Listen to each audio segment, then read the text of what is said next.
Welcome to Indiana News Desk. I'm Joe Wren. Police officers are just as likely to carry the overdose antidote naloxone as they are to carry a gun.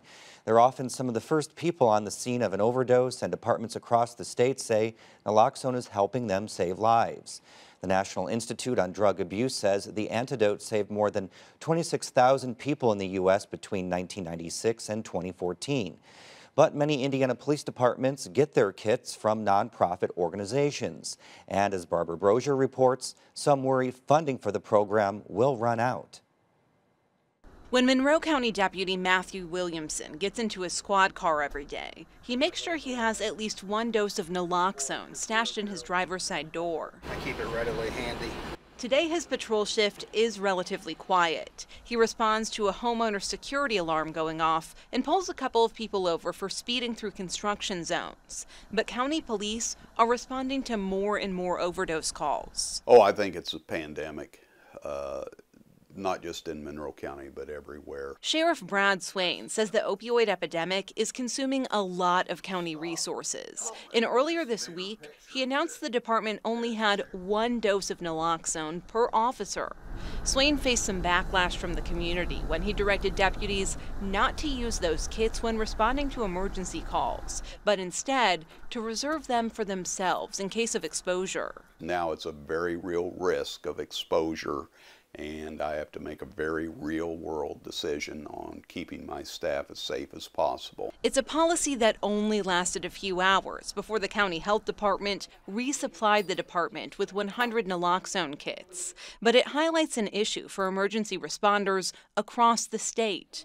Many of them received their initial supplies of naloxone for free. If I go to the county and ask for money for this, then that money, local tax dollars, are being diverted from something else within county government.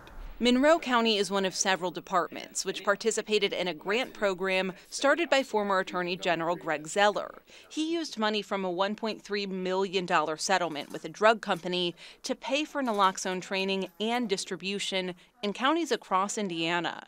He urged the state legislature to devise a more sustainable funding source, but that hasn't happened. And even the county health department is worried about its ability to supply naloxone to the community.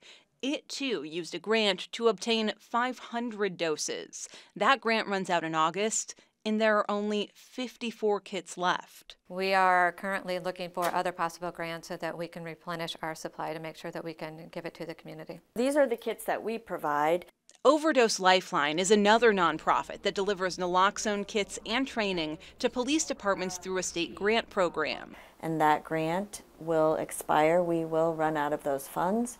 And at this time, Overdose Lifeline doesn't have the ability to serve the entire state without additional grant funding. Founder Justin Phillips says naloxone is a crucial tool in the fight against the opioid epidemic. She says several counties have already blown through their initial supply of the overdose antidote. In some cases, it takes multiple doses of naloxone to revive a person. Phillips says she's worried about how long her organization can continue supplying the kits. We know there's federal funds available to states specifically for naloxone, and we do know that the state of Indiana is seeking those grant funds, and so we believe that there will be that solution through those federal dollars.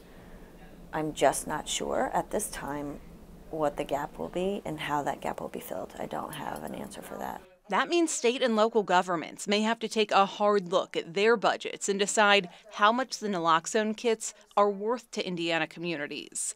Phillips says, to her, it's a no-brainer. For us to turn away or choose not to save people who suffer from addiction, which is a chronic brain disease, is hard for me to grasp because we don't do that for other people suffering from chronic diseases. For Indiana News Desk, I'm Barbara Brosier.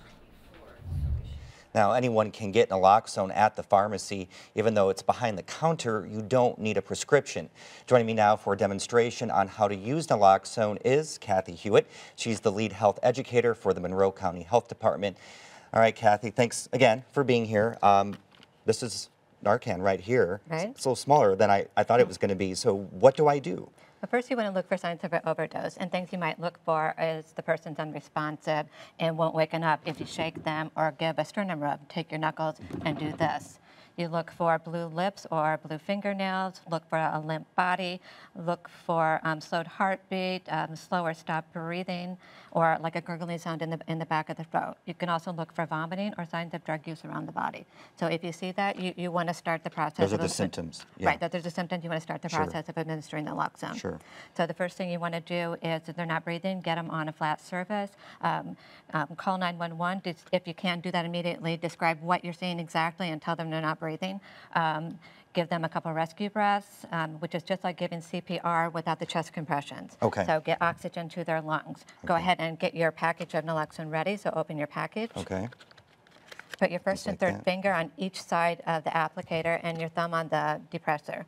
So just like that. Just like that. So go Okay. ahead and insert it into the one nostril. Okay. And press firmly and administer the dose. And you just press in the middle here. Push in the middle then. Okay. Okay, after that, you want to give them another rescue breath and keep giving rescue breaths every 5 to 7 seconds until you see a response or until the emergency services arrives. And if you haven't already called 911, call it right now. Right. Now, now, how do I know if that worked? Okay, if they start to respond, you're going to see them start to pink up, and you'll see them start to respond. If they do, you want to put them in rescue position, which is to roll them on their side and put their upper arm and leg out to hold them in place so that they'll keep the airway open.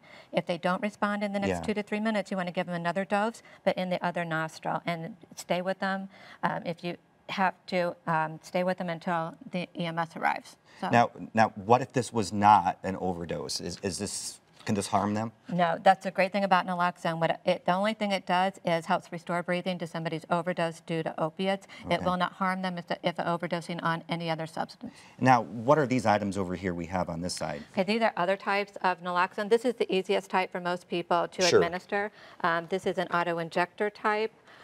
We also have another nasal spray that just has a couple more pieces to it. And we have a syringe and a vial. So these are just different types that are available. All right. Thank you so much for being here today. Appreciate it. Thank you so much for having me.